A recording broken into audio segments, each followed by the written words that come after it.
Hello everyone, my name is Emily Collins and this is my video discussion board on effective instructional strategies for students with disabilities. First up, based on this week's materials, this week's videos, this is such an important topic because every student works and learns differently, especially in a special education environment. And as educators, it is our job to ensure that education is accessible, instruction is accessible and engaging, and is meaningful for all learners, no matter how different it may look from one student to the next. So this week I explored IEP goal writing, culturally responsive teaching, and problem-based learning, and differentiated instruction. Each of these strategies has a unique role in helping students to succeed, and I am excited to break each one of them down for you today. For this discussion, I will be using the 3-2-1 format, where I share 3 aha moments, 2 connections, and 1 application. So let's dive in.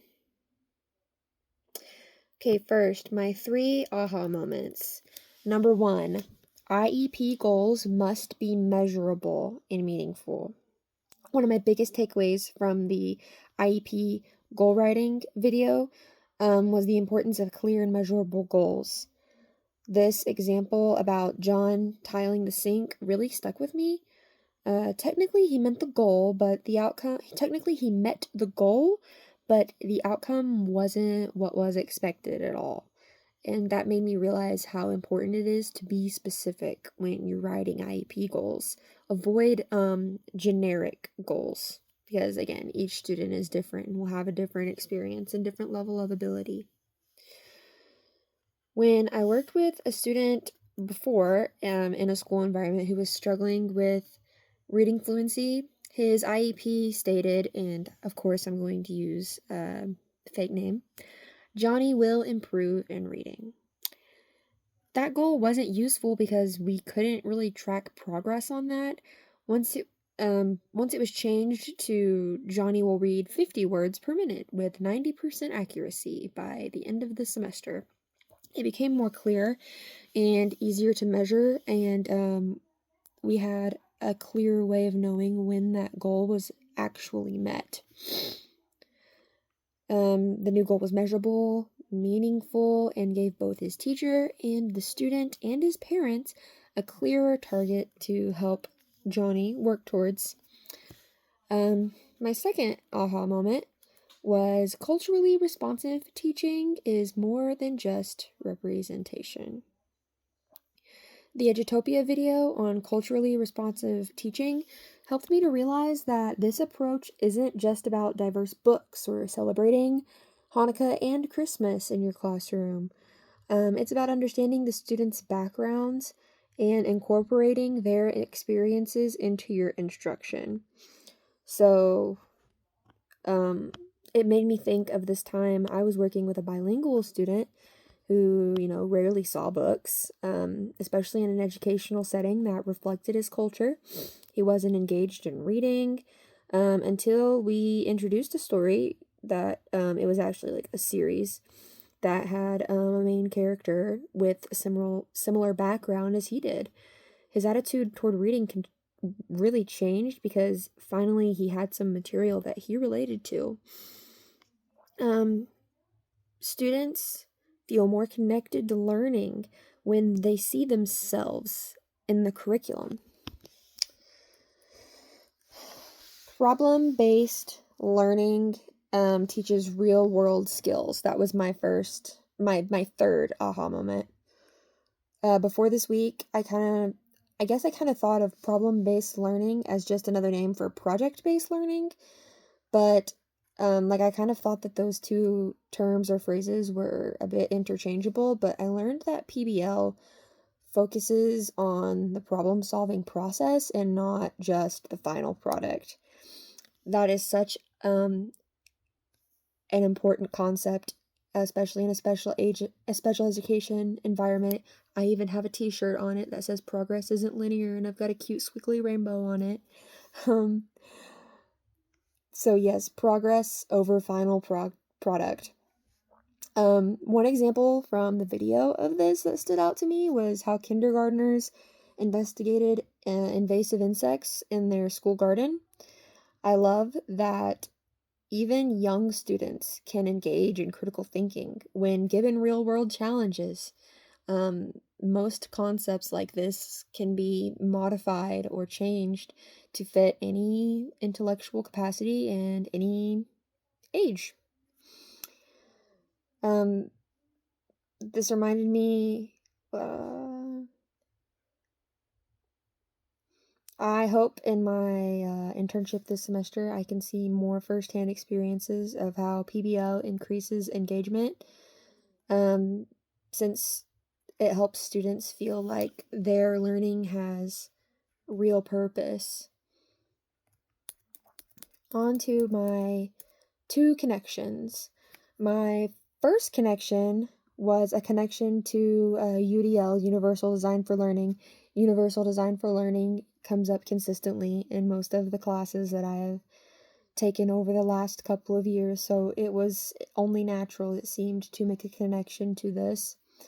Many of these instructional strategies align with Universal Design for Learning because it emphasizes multiple ways for students to engage with content, process information, and show what they've learned, even if it's not in a traditional paper pencil sense.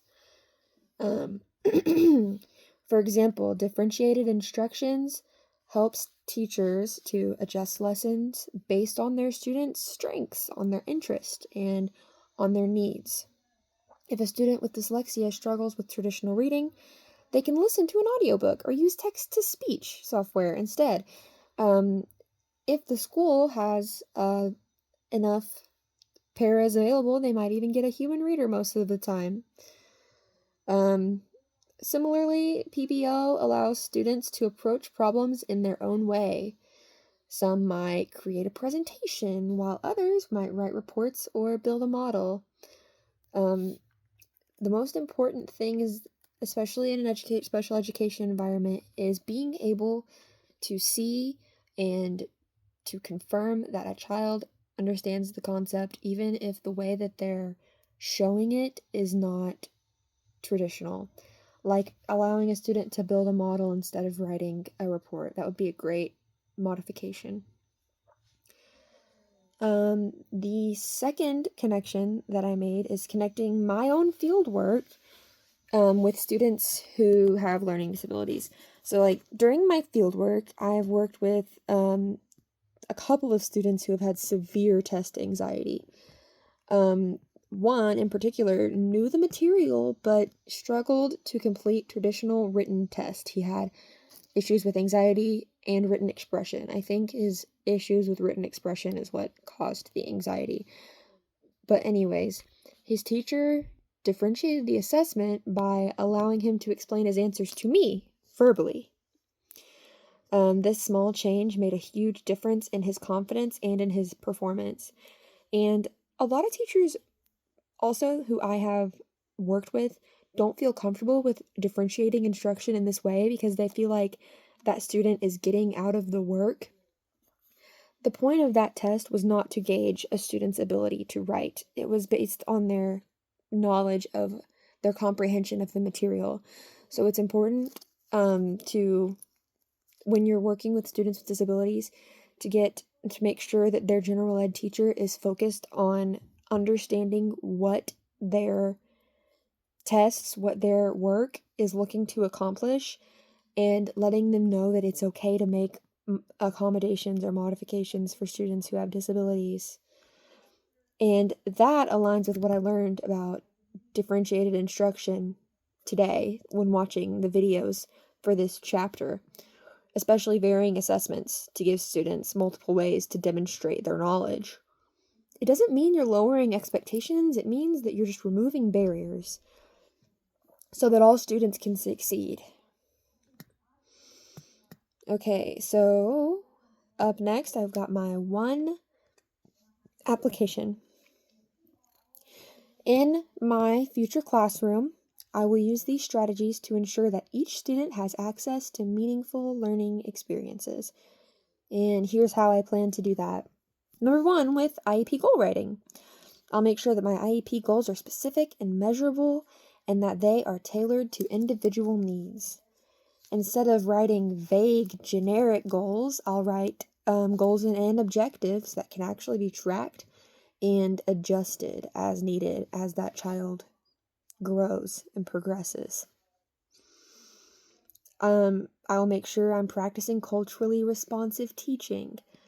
I will get to know my students' backgrounds and incorporate their experiences into my instruction. This means choosing diverse books, using real-world examples that resonate with them, and building relationships with their families. I will incorporate real-world problems into my lessons, allowing students to explore topics in a way that matters to them. Whether it's investigating environmental issues, designing solutions for school challenges, or exploring historical events through multiple perspectives, I want to show my students that what they're learning is relevant, and I want to keep it engaging. And most importantly, for me, differentiated instruction. I will provide multiple ways to assess content and demonstrate learning. This means using visuals, using hands-on activities, assistive technology, flexible assessments, and allowing multiple ways for students to demonstrate their knowledge. I will meet my students where they are in accordance to what their needs are. By integrating all of these strategies and these things that I've learned in my fieldwork and through the videos of today's chapter, I can create a classroom where all of my students feel supported, valued, and they all feel capable of success. Thank you.